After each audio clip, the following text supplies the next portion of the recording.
Welcome to the Next Level podcast. This show is for leaders, builders, and bold thinkers who know they're meant for more and are finally ready to stop waiting and start moving. The Next Level Lab is where confidence meets clarity, where identity turns into action, and where bold decisions create real momentum. Here we'll talk about leadership, growth, energy, mindset, and what it actually takes to build a life and a business that feel aligned, powerful, and totally yours. You'll hear real conversations, real stories, real strategies. No fluff, no playing small, and no waiting until you feel ready. This podcast is your permission to lead louder, move faster, and own your next level. I'm your host, Callie Wiley. Let's freaking go. Welcome back to another episode of the Next Level Lab podcast. I am so excited today to have Kennedy on the podcast. This is probably going to end up morphing into the Kennedy Callie show if I get my way. This is also the second time we've recorded, which if you've been here enough, you know that it takes me quite a few times to record these because of all the technical errors. So we're jumping right back in, but doing a podcast today to really talk about our process. We've had so many questions about being really public about having a ghostwriter, B, my comfortability with being okay with having a ghostwriter that's public, our process of how we met, how we knew each other. A lot of people thought we've known each other forever because we've now been together 24/7. But just talking about all the things, telling our process, telling our story, telling about the book, about why we're here, really to just answer all the questions. It's hard on 60-second Instagram clips to not make the algorithm mad. So we'll just hit you with a 60-minute YouTube video instead. But super excited to talk about all the things. Yes. Let's start with how we met because anyone that knows us is like, who the fuck is this girl? That's suddenly in my life, at my hometown with me, traveling with me 24/7. We had not announced the book. No. And we were just suddenly together. All the time. all the time. All the time. Like social media, like looking at my social media, I'm like, oh, it's me and Kennedy on everything. All of our collab posts, all the things. And so we met at a networking event. Yes. In December of last year. December of last year. It's June. Yeah. So 7 months ago, 6 months ago. But met. So tell us about how we met. Yeah. So we met at a networking event, which I think is kind of funny that we didn't cross paths before. I know. Obviously, since we've become so close, we were both on our networking grind last year because we both had started our businesses. And so I'm just surprised we didn't cross paths. I know, me too. Sooner. Funny enough, too, I didn't ask you about this when we recorded last time. The event was all about building your bingo card for the next year and things that you want to accomplish and reflecting back on what we had accomplished in the year as a whole. And I had no idea I would ever write a book. It was not on my radar. Never really even a bucket list item. I think even just going into copywriting was not what I expected I would be doing with my life. Yep. And I think you told me it's on your bingo card. It is. Publish a book was on my bingo card. So crazy. Mm-hmm. The only thing that slightly aligned, I think, on mine, which at some point we're going to have to get those out just for fun. I had make more time for creative writing. Because at that point, I hadn't started my personal blog. Yeah. I've always really enjoyed writing, but I was really, when you start your business, the first year you're just grinding, you know. 100. And personal writing was just very much on the back burner. Yep. So I did put it down, find more time for creative writing, which the whole year has morphed into that quite a bit. All creative writing. But yeah, we sat on opposite sides of the room. It was a networking event in the fact that there was time set aside at the end for networking, but otherwise it was just we were there to kind of work on our goals and stuff. But opposite sides of the room, I started talking to another gal who shared that she had lost her dad. And then you were in on the conversation and you were like, I've lost both my parents. And I was like, okay, since we're all sharing, my dad is also dead. My dad's dead too. Yeah. I think that if you've lost a parent, it just kind of, you're on a different wavelength 100%. With that person. And so pretty immediately you were like, hey, we should go get coffee. Let's put it on the calendar. And aggressively. Coffee now. I had never, like I said, never had someone asked me on a second date before. Just or like a hilarious first to me. date. Yeah. And I was like, oh, okay. Like, yeah, like might as well, you know, you never know. So we met probably a few weeks later. Yeah, a couple weeks later. We went to Paren in the art museum here in Reno, and that quickly became our like spot. Yeah. Yep.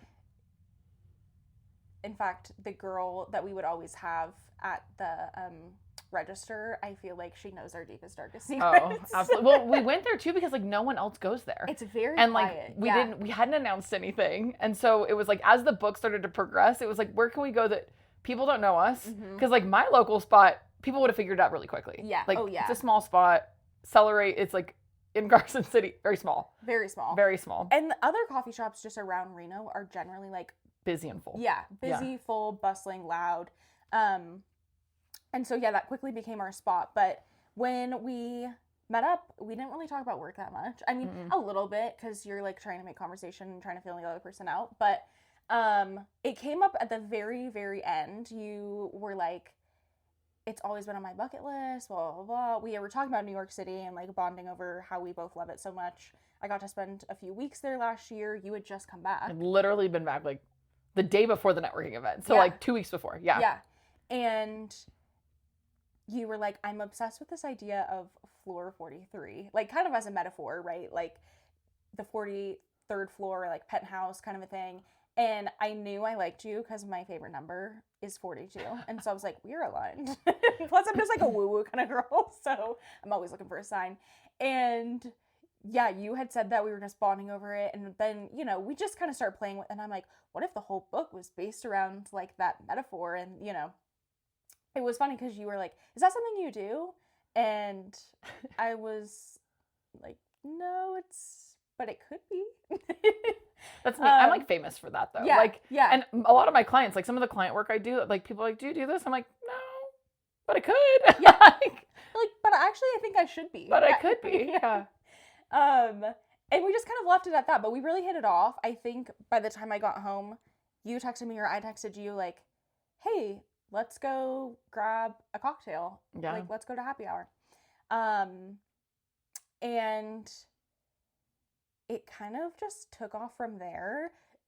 Do you want me to talk about the sign? Yeah, let's just go straight into the sign because this is, but I think we need to preface it with some because you didn't tell me this right off the bat, right? We go to Centro, we like have appetizers, whatever. You have a moment this is, like, between weeks there. later too. Yeah. Yeah. You have like a moment that your sign comes and you can share about that. But like you didn't tell me about this until we went to my hometown. We had signed contracts. I was like, you need to see my hometown. I've got friends playing in this band. You need to see my childhood home, where I grew up, the people I hang out with, whatever. And you hit me with this next story at 1 a.m. in the dark. We're both we're in a shared hotel room in our own beds, like retainers in. Yeah, retainers in. We are not cute. I have like a corn dog t-shirt on that I'm sleeping in, and you hit me with I have to tell you something, and I'm like, whoa.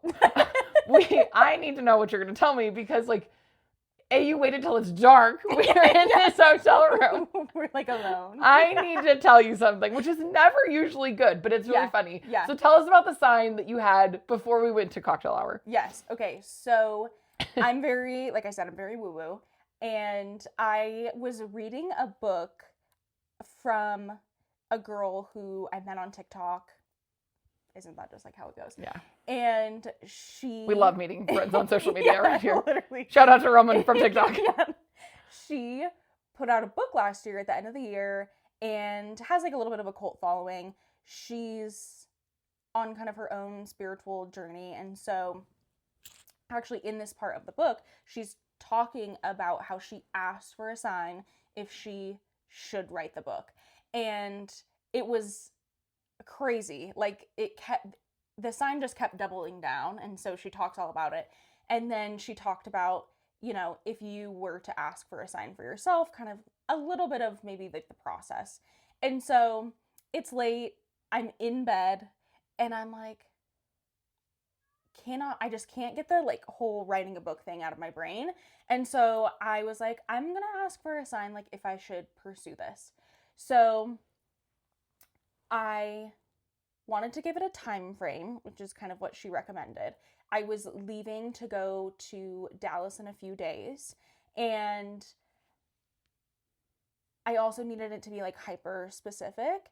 So I'm lying there and I'm like, okay, I want the sign to be sent to me before I get on the plane to Dallas Saturday morning. And then I'm laying there, I'm like, it's got to be hyper specific. Like, what could it be? It can't just be like a red car, right? So I'm laying there, and I'm like, a crocodile. Which We live in Northern Nevada. We do not live in Florida. We're not like the Gulf of Texas. I don't even know if there's crocodiles in the Gulf of Texas, but at least there's like crocodile cowboy. Yeah. Like it's, I feel like women carry like croc purses. Exactly. I've always had like a weird obsession with alligators and crocodiles. They just really fascinate me. And so I was like, okay, if I'm supposed to pursue this book and this is the right path for me, I need to see a crocodile by the time I get on the plane to Dallas Saturday morning. Days go by. I think at that point it was maybe like a Wednesday. Days go by. I mean, we didn't even have our second date yet. It was on the books, but we hadn't seen each other. So we literally met one time. I'm delusional, laying in my bed like, send me a sign. Send me a sign to write this book with this girl. Literally. And days go by. I still hadn't seen it. I was like, okay, it's also kind of something that like you can easily forget, Yeah. And it was the night before. It was Friday night. I'm packing because I'm always like homework's due at 11:59 and I've got to get it together. So I'm packing the night before. My boyfriend is over and we had just come off Christmas. So he's back from his hometown the holidays. He and I are just chatting. He puts on this pair of pajama pants that he got for Christmas from his parents. And it's this pair of Guinness pajamas. Shout out to Guinness. Yes.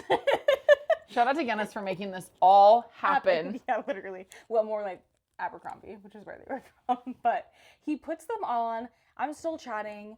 And I'm looking dead at them. And I see a crocodile.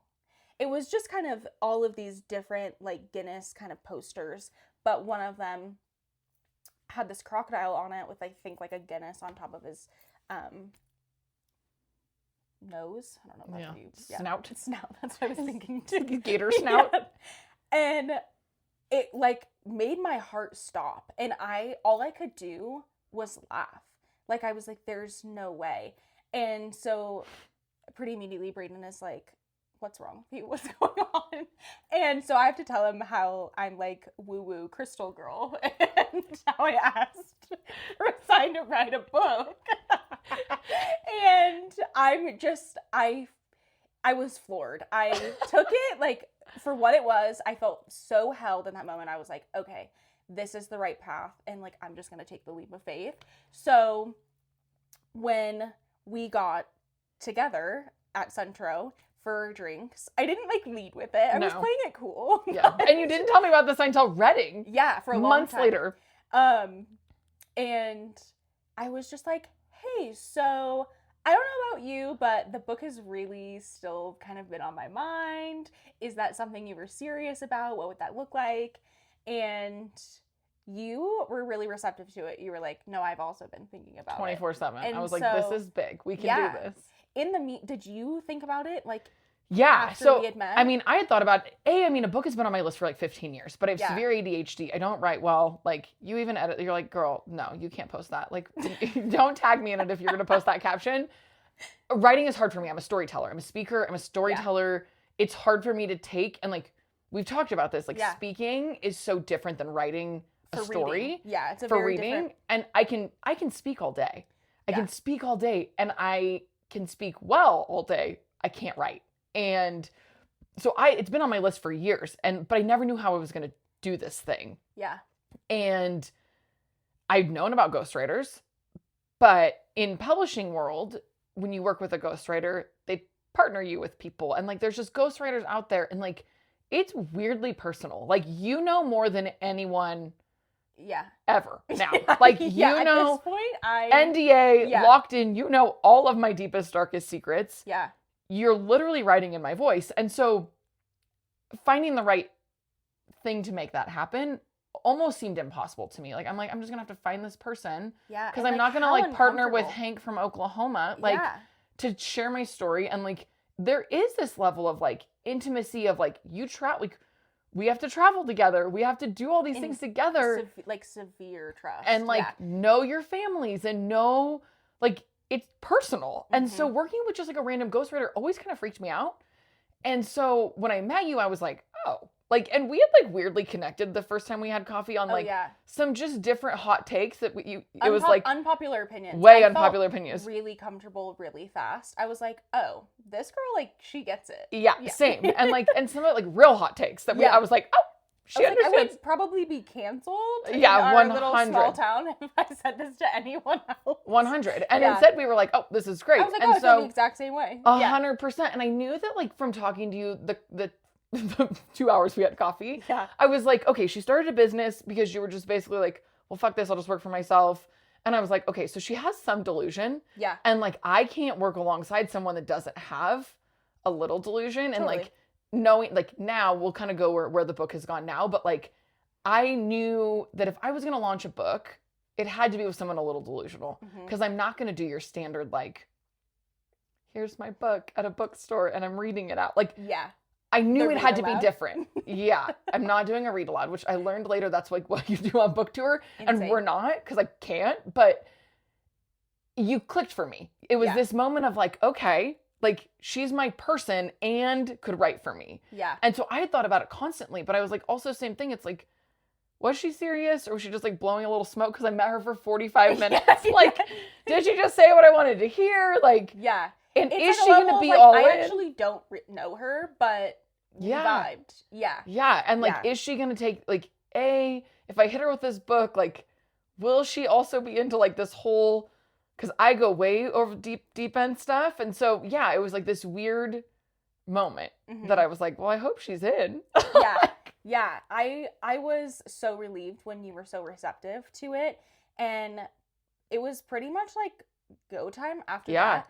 We planned maybe to see each other like a week or two later, and you were like, well, which I think is really important to mention, she did not want to not credit me. She was like, if we're gonna do this, I'm naming you. Yeah. And now that we've gotten to know each other so well, I understand why you preach so much even in your own business about like authenticity and confidence and, you know, getting over imposter syndrome. I can't even imagine the imposter syndrome you would suffer if you had a ghostwriter and then had to get on stages and say, I'm an author, which no shade to anyone who does that. Well, it's standard practice. There's so many ghostwriters out there. And that was the one part of it that never settled for me was like, I can't get on stage and say I did this work. Yeah. And that was always really challenging for me because that's how it is. Yeah. Like, that's how ghostwriting works. It's someone writes for you. You slap your name, you take all the credit, this ghostwriter just like goes into the abyss. And I'm like, disappear. Literally. Yeah. And I'm like, like then you're not posting the process. Yeah. Like we would never be able to publicly share our friendship, which would be so challenging for me because like and people would be like, why does she know so much about you? I don't know. It's just like, a weird process. But that's standard. Like that is publishing standard, that's book standard. There's millions of ghostwriters out there. There's millions of authors that have published work that do this. Yeah. I'm taking a wild stab that I would say probably 80% of keynote speakers have ghostwriters. Oh, it's probably higher. Because it's not the same skill set. Yeah, I mean, any celebrity, influential person, they're ghostwriters. They've got ghostwriters. 9 out of 10, it's going to be a ghostwriter situation. And so for me, right out the gate, it was like, that doesn't settle well for me. I don't like it. And I mean, now going forward, like I've been told like, this is book suicide to throw 2 names on this, to share this. Like, how is this going to hurt your credibility on stage to say like, hey, I didn't write this. It's in my voice. It's my story. It's my journey. But someone else wrote it on my behalf. Like that's speaking suicide. And I've been told that. I've been told that it's book suicide. We've had bookstores not let us do signings because of that. Like so this whole wild thing. And I'm like, in my brain, I'm like, but that's all that makes sense to me because I can't stand up there and like, and especially with this like element of like, I love celebrating people's successes. And I also think that this is impossible to do without a team, which we'll get into like how this is rolled into something even bigger. Yeah. But I can't imagine from your stance doing this book, not even being able to tell your family what you're doing. I stand on this book launch party stage. Could you imagine? You don't get to be there. You have to watch it on social media. Yeah. And I'm like, look at me. I wrote this book. I cannot imagine. And so it feels icky. It feels so icky. And it's standard. And that's what's hard is it's like that it's normal, but why? Like, why are we so shameful to say, I'm not capable of this skill set? You are. Why can't we do this together? Like, why? And so it's been a very interesting process. And I think, because I had said this before, but the girl sitting in Centro at the time probably wouldn't have cared if you were just like, I want you to be my ghostwriter, and it was just like standard, no credit whatsoever. Today, I think I would feel very differently if that was like the contract I had signed, only because it's become so personal and I care about it like it's my story, you know? And so I'm so glad that I get to talk about it and be open and celebrate with you. I just couldn't imagine it any other way. I also think to myself too, like, our stories are not identical by any means, but there's some kind of, overlap. Yeah. And I don't even know if I would ever want to ghostwrite for anyone else. You know? Like, this was just kind of a one size fits one, you know? Yeah. Which is such a cool process too. And I mean, so kind of fast forward to that, like talking about the team, talking about big vision. And this is what I fucking like literally gives me goosebumps, because I love this, because for me, a book can't just be a book. And we've talked a lot about this. We've got a team now that we've talked a lot about this with. I'm not going to do anything just to have a book, right? My story has unique elements. Yeah. But a book is only so much, right? Yeah. And my story is unique. The pieces of my story that are unique because of how I was raised. It's unique because I was in the music scene. It's unique because I dropped out of college and I said, fuck it, and I sent it. And it's unique because I got the big career, the big girl job. I did the thing. I left. I pushed a lot of boundaries. A lot of the scene that I hang out with would never read. Would never read a book. And I knew that. I knew that the scene, sorry y'all, I grew up in skate parks. I grew up in music venues. I grew up with people now that are tattoo artists, in bands, touring. I grew up in a different scene. And let me tell you, they don't go to any networking events, and they're not in bookstores. Yeah. And they're not seeking a book. Yeah. And even like the word networking would just like gag. Gag. Same, honestly. Yeah. And so I knew if this book was going to be successful and hit the right people and talk to the right people and impact the right people, a book launch was going to fail instantly if we just wrote a book. And now you're invested in it. I'm invested in it. This is this dream now that I'm like, this is it, right? You attached to my dream as your own, which I am so grateful for. But then it was this element of like, okay, but what more needs to happen with this, right? Yeah. And I had met Roman he did my branding. That was a whole nother situation of I don't do that, but you do situation. And then it was like, none of us do graphics. Yeah. So we tapped in Melinda to do all the graphics for it. And this is where those powerhouse teams start to roll in. And no one shares. When someone publishes a book, you don't hear about who did their graphics. You don't hear about their photographer that did all their cover shots and all their media stuff. You don't hear about any of that, right? And so being able to celebrate that, I've gotten to watch all of our businesses grow. Yeah. All of our opportunities grow. All of us get the right credit, which has been amazing. And now a product that people are actually excited about. Yeah. And then I was like, let's go on tour. Which I think you said almost immediately, because right after we met at Centro, you told me to like do my research and come up with a proposal. Yep. And send it over, sign contract. We started interviewing in February, which is wild because we met in December. Contract signed, paid, let's go. Yeah, like literally hit the ground running. And pretty immediately, you said during one of our interviews, I want to say it was probably like our second or third, you were like, so what if we went on tour? I'm like, when and where? I'm there. You didn't even hesitate. Like, no. Was any part of you like, this is insane? yes and no, but I feel like my life had changed so much in such a short amount of time because I was willing to like leaning into being a little bit delusional. And so a little part of me was like, this is wild. Maybe it won't happen. Like, but also why would I say no? Yeah. You know? Yeah.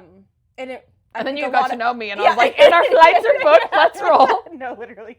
Well, and a lot of like what we talk about is leaning into what people would call delusional, because there really is no reason it shouldn't happen for you. 100%. Unless that's like the narrative you're going to tell yourself is that it's not going to happen. You know? Yeah. Well, and part of the premise of the book is like not needing to ask for permission. Yes. I've talked to publishers. Yeah. And you have to go through a lot of hoops. Oh, yeah.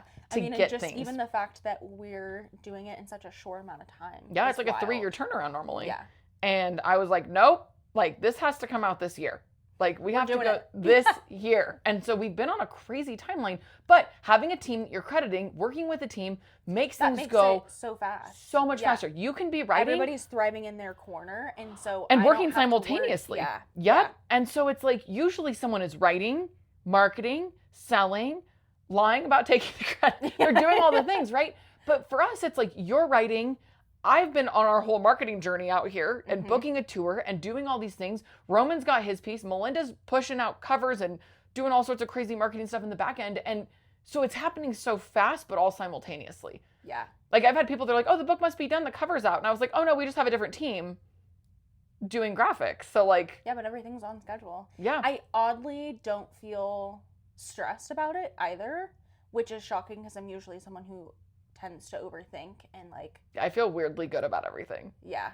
Weirdly good. I think it's just because everybody has their piece taken care of. Yeah. And there's so much trust in the team. Yeah. Yeah. 100%. And full creative freedom too. Yeah. Which has been like when I built this team and said, I pick you, and you, I need everyone all in. It was this like, just go for it. Like I remember talking, to you, we did a lot of excerpt work, like just to make sure that like it made sense and it sounded like me and whatever. Melinda kind of set her feelers out. Roman set his. I'm like, do your thing. Like, because ultimately the book cover we chose wasn't even my first pick, right? I'm like, Melinda, do your thing. And she did her thing. Yeah, it's funny. Like, and people responded to it. It also, I think, has taught me to lean into feedback. Yeah. Not that I would say I'm someone who runs away from that or like takes it super personally, but you and I were on the same page with the cover that we liked, and it ended up not being the one that I don't even think that picture was on my radar, like at all. The picture was not on the radar. I didn't actually love the cover when I first saw it that got picked. It was like my bottom choice. There was like 9 options. It was my literally when I ordered them out, it was my last one. Like it was just like a throwaway. Yeah. And then I sent it to like a group of people, and I sent it to like people on TikTok. Thanks, shout out to anyone on TikTok that I dropped into your DMs and I said, hey, you don't know me, but could you look at this and tell me what you think? And almost everyone picked this one, which was wild. Yeah. Wild. And it did teach me how to lean into feedback. Because initially I'm pretty controlling and I would have just been like, too bad, this is our pick, we're doing it. Yeah. And instead I was like, and I love it now. I love the cover now. But even like the back of the book, the wording on the back of the book. Yes. Loved it. Sent the cover out, was not even asking for feedback on the wording to a couple of friends, and there was some pretty hot debates. It's so funny. We were all in over one word. One word. The whole paragraph, fine. Yeah. The word rubble. The word rubble. The word rubble. Which you will see is not on the back of the book. Rubble did not make it. Shout out to Shane. Shane won.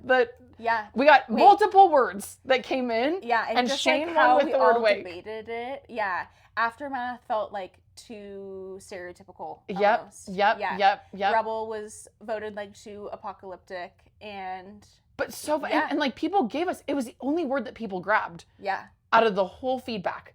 It was the only word that people were like, this word doesn't sit with me, which is wild. And so that was cool to watch. And it has been cool to like take the feedback, roll with it, and be like, okay, but I'm not offended about this. Like, yeah, and I think let's lean in.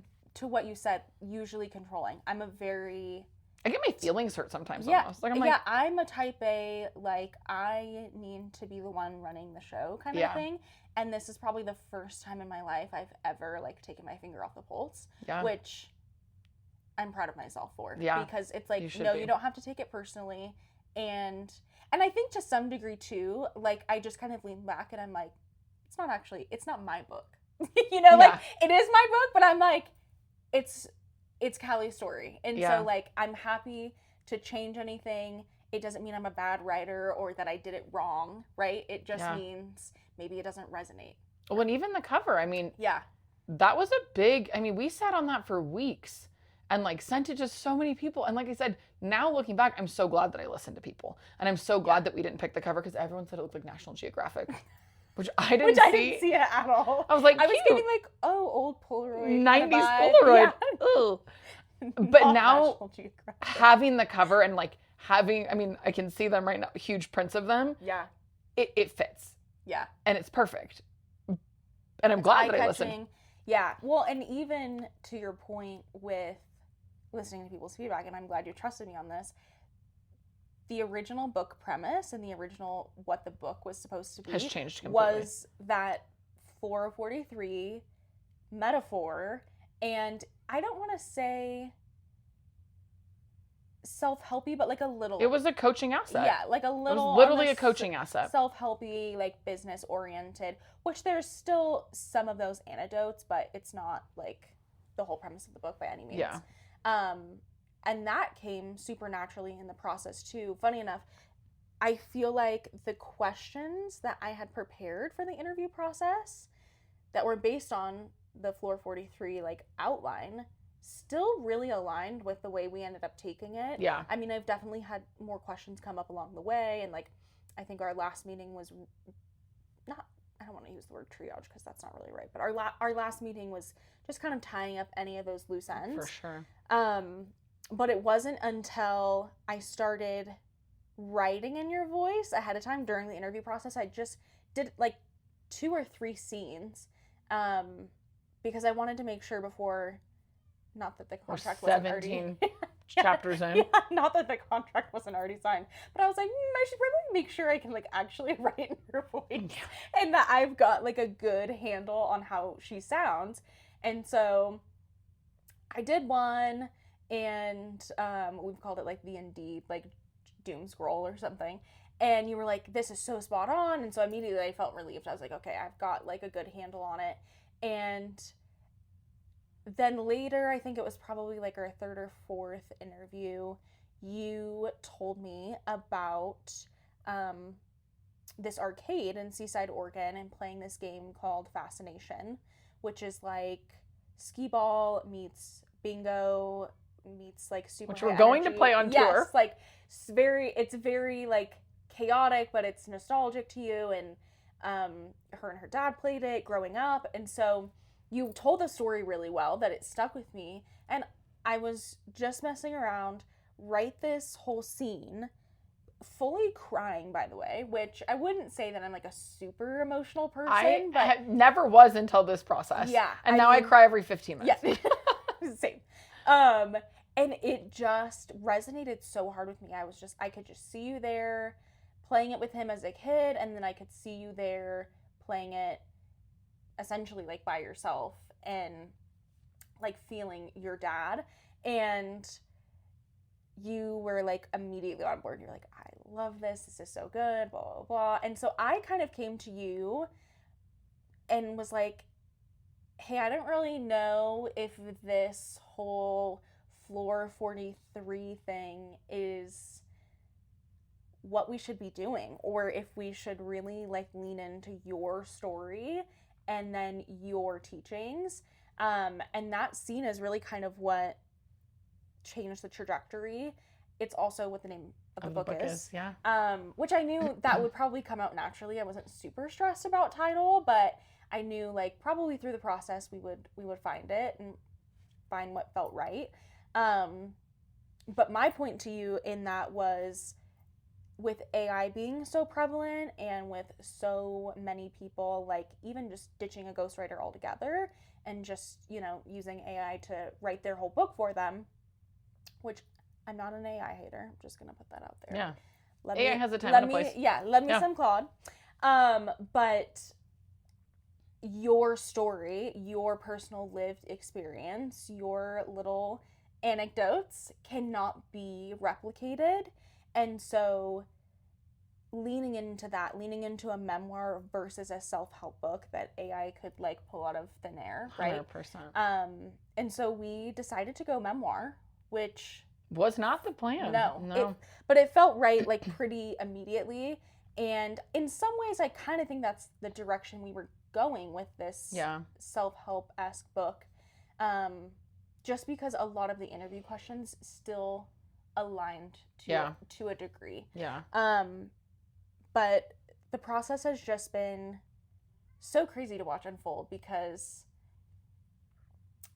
there's been an outline, but like not a set in stone plan, and like so much has come out of thin air or, you know, just so naturally that it's led us to like exactly where we need to be. Yeah. Which I think is so cool to like look back and over the past, 6 months and recognize it. Yeah. Let's kind of walk through quickly. I don't want to spend a ton of time in this, but kind of what that process looked like. Because I've had a lot of questions. People are like, well, how did Kennedy get all this information? What did how did you get to this? Yeah. And I mean, we met at the art museum.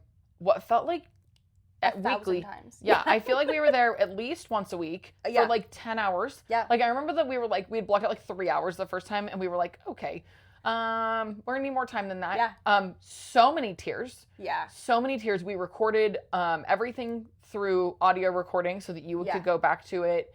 I did a ton of written questions as well. Like you would send me the written questions. I would answer them written. We would fill in with verbal. So just dumping. I mean, everything that you could ever come up with, and a lot of it doesn't even make the book, right? But it's all of it that sets how I was raised, the tone, the voice, the thought process behind everything. And it's like thousands of questions. I mean, we went through thousands of questions and spent hours and hours and hours sitting together and then traveling, right? To see my hometown, to see what that looked like, and to see my childhood home is not a drive-by home. Let's be very clear.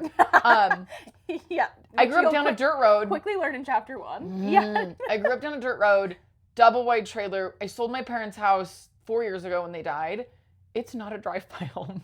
We drove by. We bumped down. We bumped down the bumpy road that people are looking. Like it's not just pass by. No one will know. No, everyone knew.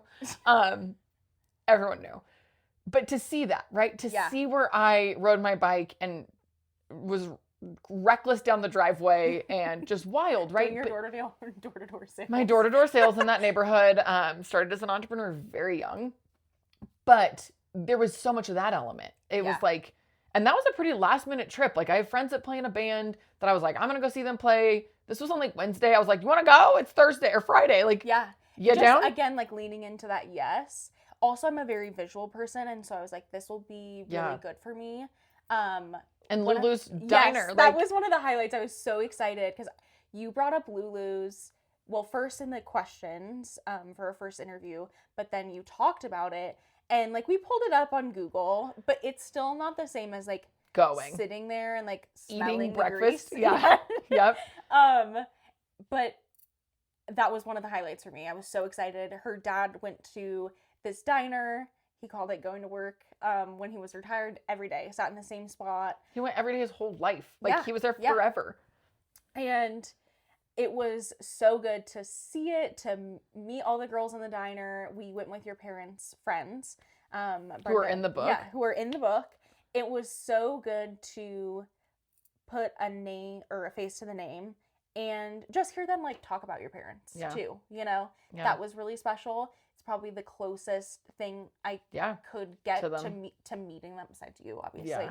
But it was so special. And randomly, it wasn't Brenda who had all the shirts of your desk. Oh, my parents' friend Val.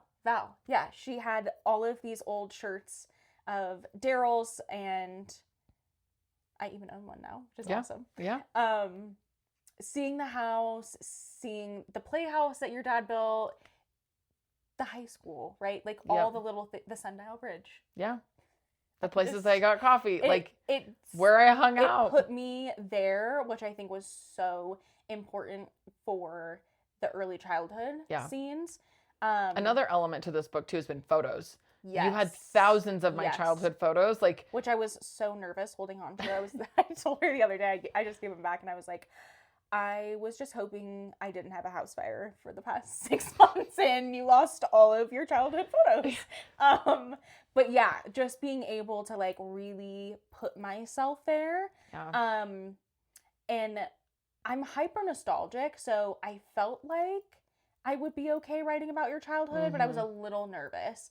I kind of felt like once we got past that, it might feel a little bit easier. Yeah, because it's like present, right? It's like you've seen me speak. Yeah. You go everywhere with me. You've seen me speak. You know how I speak. You've done all my coaching programs. Like, you know how I work currently. Yeah. And it's also, we have an age gap. I did not live during this time period, even though I've always been a little vintage lover. I was going to say, I feel like you have a little 90s soul in you. Oh, yeah. I mean, it's just like ridiculous, but I would like to like fantasize that I did grow up in that era. Now you got to write about it, so it's exactly. fine. You got to live in it. Yeah. But I think traveling was a huge deal for me to be able to visualize. And the process, I'm not a ghostwriter. This is the first time I'm doing this, so I love when people ask me that. Yeah. How many books has she written? None. None. How many books have you written? None. How many documentaries has Roman done?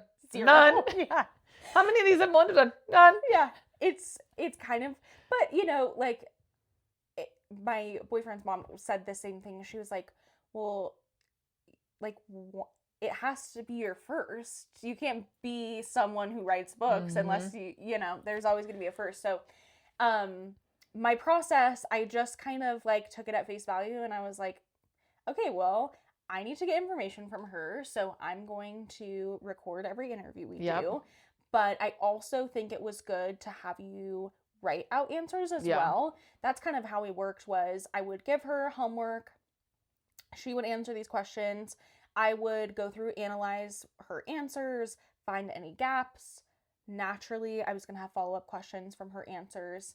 And most of the time, I would say during our like verbal interviews, we'd kind of go over each question again. So naturally, you would talk about it. But I think you writing was really important too, just to kind of see that natural pattern of yours.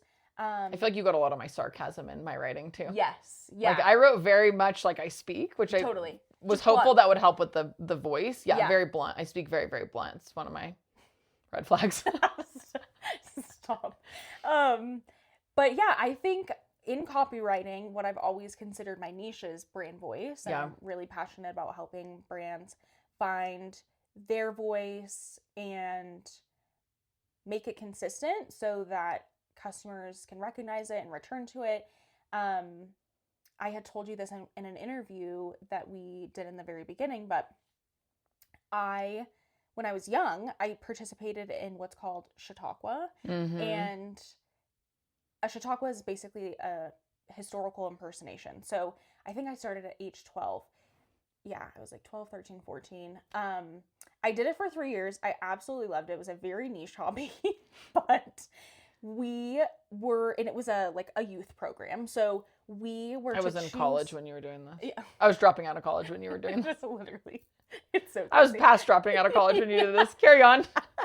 So the only requirement is that the person you choose in history has to be deceased. So you choose a person in time. You get to set like the scene of where you are in that person's life. So I think it was probably like 6 or 8 months long, but you learn all about this person's life, you read, you watch documentaries, whatever the case is, and they were really big on just collecting stories, and then when it was time for us to write our monologues, we had to take all of the stories, they would call it like our little story basket, and string them together so that it would make sense. Just literally what you're doing now. It's like so full circle, but I loved it. It was like so much fun. I can't believe I could memorize a 10-minute monologue at that young. It was insane. But we would perform all over. I mean, Rotaries. Every year we did the National Automobile Museum. That was like our big performance. But we did schools and, I mean, all sorts of different things. But I did Ruth Handler, who created Mattel, or founded Mattel with her husband and created Barbie. Mary Kay Ash from Mary Kay Cosmetics, and then Audrey Hepburn. And I absolutely loved it. Also, you got to like dress up as them, and like I was very into the costume. But I loved that. I thrived in it, and I think that really helped me with this process, kind of like tapping into my 12-year-old self of I've collected all these stories, and how do I now string them together in a way that tells your life? Yeah. Even the most random of stories, but they're just like humorous. If I can't find a spot like immediately, I know it'll kind of come out. Which I've found with certain chapters that I wouldn't think I would bring this up, but there's just like this perfect little spot where it needs to sit. Yeah. And so I think part of brand voice and ghostwriting is being a really, really good listener. Yeah.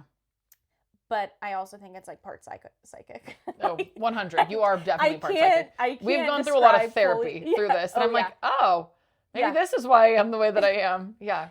Yeah. And I think being brave enough and like bold enough to ask the hard questions, especially in our process, sometimes I would think to myself like, oh, is that too harsh? But I have to get inside of your brain. 100%. And like I said, you know everything. Yeah, a lot of... You're like my second brain at this point. Like, you know everything. And some of the story is so deeply personal that I have to be in those corners of your brain. Yeah. Or else it wouldn't land the same. Yeah, yeah. Well, let's talk a little bit about kind of the topics that we hit in the book. Because one of my important things, another thing that I was very, like, pushy about, is that we talked about things that people don't normally talk about, right? And obviously grief is a big part of my story. If you've been around for a minute, everyone's died. Everyone has died. I lost both my parents. One of my very close friends, my uncle is dead. Like everyone. You obviously lost your dad. When I went through grief, people didn't talk about a lot of things. Mm-hmm. Like I was like, oh my God, is this fucking normal? Or I'm like, what is happening? Yeah. So we hit a lot of points of grief that people don't normally talk about. Being a donor, the weight of ashes, the process of spreading ashes, like just all these little things that people don't talk about. Binge eating. Mm-hmm. When I gained a ton of weight after my parents died because I was paleo for 7 years. Also, we talk about eating disorders. Paleo was an eating disorder. Yeah. But we talk about eating disorders. We talk about body dysmorphia. Yeah. We talk about all these little topics that then we could talk about career identity, right? This idea of what success looks like. And I dropped out of college and then I got the adult career because why would I still run a music venue and be in the skate scene and do that because that's being a kid. And then I locked in with a business suit like a idiot. And then when everyone dies, it changes you. Yeah. And you get this different perspective of like, well, fuck this. I could die tomorrow. Yeah. Why am I doing this? What can I do next? We talk about a lot through the whole entire book. I mean, from when I'm a kid through everything till now is all about permission. We talk a lot about permission-based and just doing things without permission, chasing your dreams, sending it, which is what we're doing now. Yeah. And what we're trying to teach out of. And so we talk about all these things in the book, right? And it's a lot of stuff that it was so important to me of like, how do we bring these things to the forefront of things that people don't talk about? Like no one talks about putting on your pants and looking in the mirror 3 times at different angles to suck it in, to be like, is this what I look like? Like, is this me today? And we all do it. Even we talk about acne, which I think if you had cystic acne, this scene in the book will like really hit for you. Hannah and Kennedy, close your ears through that part because you learn all about the extreme lengths that one will go through when your skin is falling apart. Yeah. And even like I had severe health issues through grief, like severe health issues that required surgery and my hair fell out and like crazy shit and like that no one's talking about. And it was like, I think another thing that we hit on, like I personally experienced and you did too, but no one talks about it, is you lose the person that's passed away, right? But you don't expect to fully lose yourself. 100%. Like, your sense of identity is completely gone, and it's up to you to like get curious and find out who you are. And you're already at such a vulnerable state that's really hard to like accept and do. Yeah. I think what I love about all these topics too is we hit really serious topics. I grew up with a dad that thought he was Johnny Knoxville. And so straight up thought he was Johnny Knoxville. I mean, wild childhood. Like, oh yeah. Wild childhood. Like, my mom got a new couch because my dad blew flour all over the place. Like, wild childhood. And so there's a lot of humor in it. Like, yes. When rereading a lot of the book, it's like I'm laughing and then I'm sobbing and then I'm hysterically laughing because it's like, we try so hard to like make it so relatable in real life that it takes you on a journey. Yeah, it's a little bit of a roller coaster, but I think for me, humor has been so important in like coping with my grief. And I feel like, what's the point of life if you can't so much like laugh, dark humor, you know? And so it was important for me to really put in those light moments. Yeah. So that a really heavy topic didn't feel so draining. Yeah. Yeah.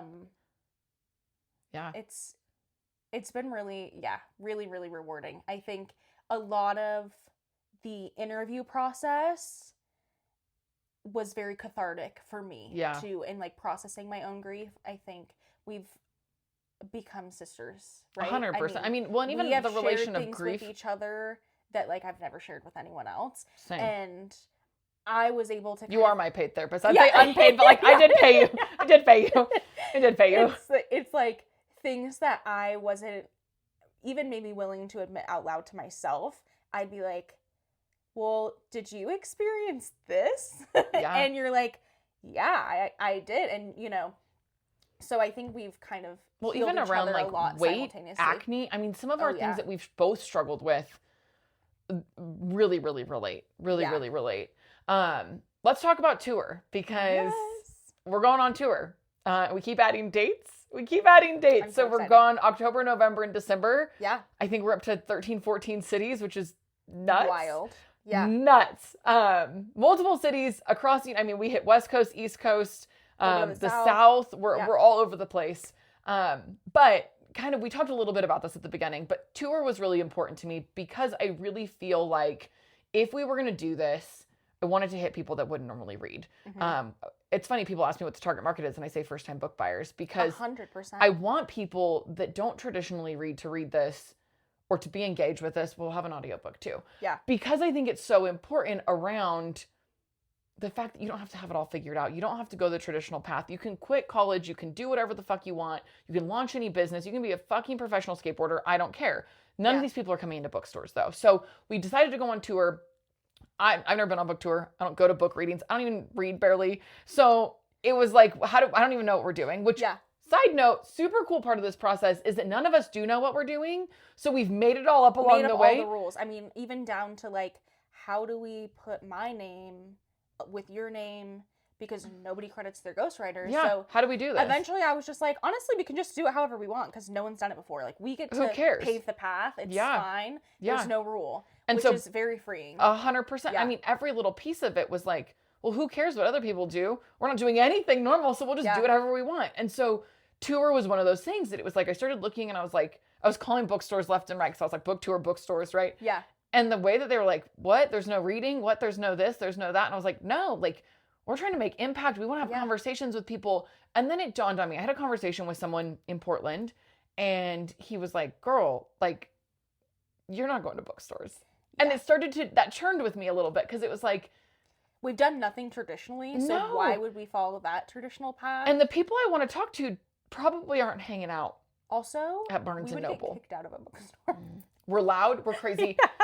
But the other part of this was I wanted to do a documentary because I want to have conversations with people around what are you waiting for? What would you do without permission, right? Because you have people out there. I'm going to use tattoo artists as an example because it's a great career. And tattoo artists make bajillions of dollars. Incredibly talented. Yeah. So talented.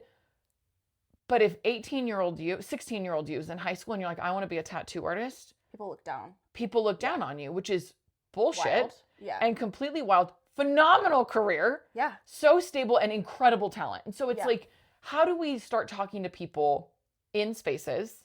And so we booked this tour. We booked flights. We got 100, I counted the other day before we recorded this the first time, 160 no's. Insane. 160 no's of different coffee shops, bookstores, a lot of bookstores. I started bookstore heavy, very heavy. Yeah. We were just like, we didn't know. Yeah. Yep. And then I switched. I went back to, and I had a very long conversation with Roman one day around like, well, what are we doing this for? Like, why are we even trying? Like, and then I talked to you, we're big woo-woo girls, we're big on visions. And it was like, no, when I envision talking to someone about this, I'm at a dive bar. Oh, 100%. I'm at a dive bar. I wouldn't feel comfortable in a bookstore. And so I think that would change the way I spoke about the book. Yep. It would probably make me unapproachable Yeah. because I'm uncomfortable. Yeah. But and we're in a couple of bookstores. Yep. Thrive. Yeah. Thrive. And we are in a couple of bookstores. Like Hometown, we're in a bookstore. She's not your traditional bookstore though. Yeah. Nashville, we're at a bookstore, which I'm but really it has a excited bar. about. It's a different vibe. Yep. And it's a friend of ours. It's her sister's bookstore. So it's like, but then it was like, okay, coffee shops, dive bars, skate parks, music venues. Like, how do we get in these talk to people that relate to us, right? That relate to us. And so we took this totally wild approach. We're going to film a documentary. We want to talk to people. We want to meet people. Our whole goal of this tour is how can we connect with people? How can we meet people? How do we create impact? How do we create impact? And that's really what this whole book was. And Roman and I had talked in the car going back to the airport, and he asked me like, hey, what would success look like to you? And Roman and I get like wild, deep conversations, and then we're both fucking crying and it's terrible, but good luck on tour. Kleenex. Yeah. If Kleenex could sponsor us, that would be awesome. Yes. We're criers right now, but he asked me like, what would success look like to you? And I said, I could sell no books. We could sell nothing. If we can go out and we can pound pavement and someone says, hey, I chased a dream that no one else believed in me for. Hey, I started a band and no one else has believed in it. Hey, our band did XYZ and we didn't wait for the record label. I wrote a book and I did it self-published. I launched a screen printing company. I started tattooing. Like, if we can take something and shift one person says, I always thought that this is what success looked like. And because of a conversation I had with you, I felt secure enough to say, I don't need approval from all these people. And I'm going to go do this thing that makes me happy. Yeah. Because I'm a creative, because I beat a little bit to my own drum. You see this a lot in like the fashion industry. People want to create t-shirts, designs, things happening, and they don't do it because they're afraid about being cringe and they're afraid about permission. And what if my mommy hates it? And what if my best friend makes fun of me? Like, then get new fucking friends. I don't even have the same friends that I had a year ago. Like, I've met you in December. I've not even known Summer Kennedy until now. I didn't know Summer Roman. I didn't know Summer Melinda. We laugh about this all the time. Like, I'm like, Roman, I like obsessed with my tomato plants. He's like, I don't know. I didn't know Summer Callie last year. I'm like, weird. Like, I found new people because I outgrew a lot of people I was around all the time, right? Yeah. And it's like, if we can just have those conversations with people and do that, that's success for me. Impact careers, 100. having this moment. And so tour for me is that, right? Yes, I want to sell books. Yes, I want to be successful. Yes, I want this to create more from this. Yeah. This is impact for me though. And that's where I'm like, now I'm like yelling into my poor mic. I'm like, but that's what gets me excited. And that's the whole point of tour. I think it's so special. And that is the goal, because so often you won't learn that lesson. Yeah. Unless someone has died close to you. 100%. I think that is the only way that change gets ignited. And how horrible, right? Like, you have to wait for your whole life to be turned upside down for that to click and shift inside of you. And so I hope that that's what we're able to do with this. Yeah. And it doesn't require anyone dying. Yeah. Well, and it gets to create that impact for people that Yeah. don't have to experience death, or maybe that have experienced it and are stuck. Yeah. Right? Because they don't want to talk about it, because no one wants to talk about how much it does shift you. Yeah. Because it's in crisis a complete identity crisis. I mean, the way that like I really thought that like my parents died, Christina died, and I was like, okay, eventually I'll wake up and I'll be the same person again. Yep. Eventually one day I'll wake up normal. You're waiting. And every day I'm like, God, one day I'll just wake up and I'll feel better and I'll feel normal again. And all it did was push me down the other side of like, I mean, my mom was in her early 60s. Your dad was young. Mm-hmm. Yeah. Christina was 40. And something made me realize that, like, we could all die tomorrow. Yeah. Like, we could all die. And also, which you and I bonded over, literally the worst thing that could happen has already happened. So it's true. I probably don't need to be that worried about if somebody thinks I'm cringe, because my dad is dead. Literally. As like blunt as that is and as morbid as that sounds, it's true. You're like, nothing will ever top that. Yeah, nothing can. Basically, you can't get hurt worse from here. You can't hurt my feelings. I have dead parents. Yeah. Like, yeah, and nothing will ever. My one moment, I think, for me that, like, I always go back to, my mom had died. My dad died 6 months later. I will never forget, and we are very descriptive about it in the book. When I got the phone call that my dad was going to die, and I thought they were going to tell us he was dehydrated. Doctor calls. I'm in a parking garage, and she says, "Hey, he's going to die, like, now, like, this week. Like, there's no treatment. He's got very limited time. Like, we're talking hours to live." And nothing will ever get worse in that moment. Because it was this moment of, like, oh my God, I'm an only child. My family is dead. I got no one. This is it. And I literally, like, I could, dropping to the ground in that, like, that moment, nothing will ever be worse than that. So I'm like, okay, I will post my outfit of the day every day on social media. Nothing's cringe away. Yeah. Cringe away. You not liking me doesn't hurt my feelings. My family said. Yeah. Like, yeah. It's nothing will top it. I'll go on book tour and talk in a dive bar about what we do. If you hate me, that's cool. My dad's dead. My mom is dead. Christina's dead. Like, I don't care. Judge me. I don't care. Yeah. Yeah, you're right. It's a shift perspective. And if we can 100%. Do that impact without having people die, how powerful. Right. I think that's the goal with everything. And being able to, like, reflect on the journey and being in it and learning things around along the way. Yeah, right? The journey part has been really important to me. Like, getting to do this with people that I really care about. Like, we've been in conversations and rooms and had opportunities that, like, I didn't even think were real. Like, some of these things releasing, I'm like, is this even real life? Like, who are we? What's happening? Yeah. And, like, so many surreal moments. So many. And then now looking at the future of stuff that we've not even announced yet of, like, where this goes next, right? Because now we've got, like, 4 people that are locked in that I'm like, this can't be it, girl, because I'm locked in. We can't go on tour forever. and How never many more books can we write? Yeah, no, we're locked in. And so it's like, it's just been such a weird moment. And like, even like getting in conversations, like different companies, right, that we've ordered branding stuff from and released photos that have been like, who are you? Like, what is this? I want to know. We had someone reach out on tour that, like, said no initially, saw the tour graphic, reached back out and was like, hey, we're actually interested in hosting this. And I won't put them on blast, but it's been cool to watch this movement pick up. What city are you most excited about going to?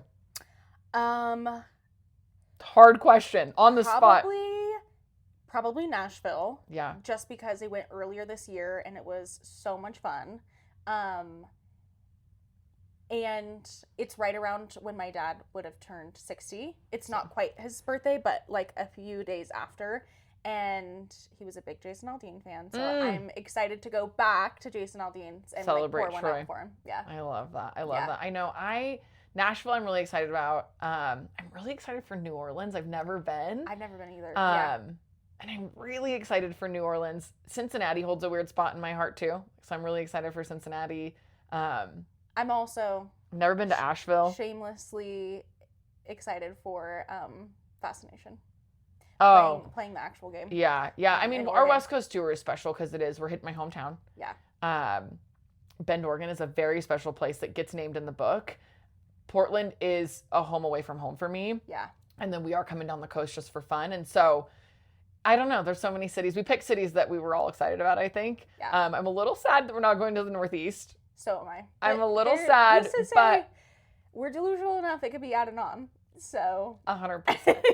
Not me already looking at the second weekend in December like, what can we do here? Do we leave San Francisco and go here? Yeah. So lots of cool stuff. If you don't follow us, I will drop in the show notes. I'll drop social media handles. I will drop tour dates, all the things. But Instagram's probably gonna be your best way to find out where we're at. And when we're at, we've got cities released, but our specific locations are going to be on social media. So thank you guys, for listening to us. This process is really important that we get to share how we're doing this, why we're doing this, what we're doing this for. But getting to go along the journey, we hope that it helps other people feel like they can chase the dream, feel like they can do this without needing a publisher or whatever. So thanks for being here. Thanks for chatting with me a second time about this. And we'll see you on tour and see you on social media, and come hang out with us, you guys. We really do want this to be something that we get to connect with people. Plus, we're a good time. We are so fun. We are so fun. Our team is incredible. Yes. We love to have fun. We love to meet new people. We love to talk to new people. And so if you're on the fence because you're like, well, I don't actually know these people, it's okay. We can be friends. We can be friends, and I promise you'll have fun. So thanks for being here. Thank you, guys. Keep an eye on everything, and we will see you soon.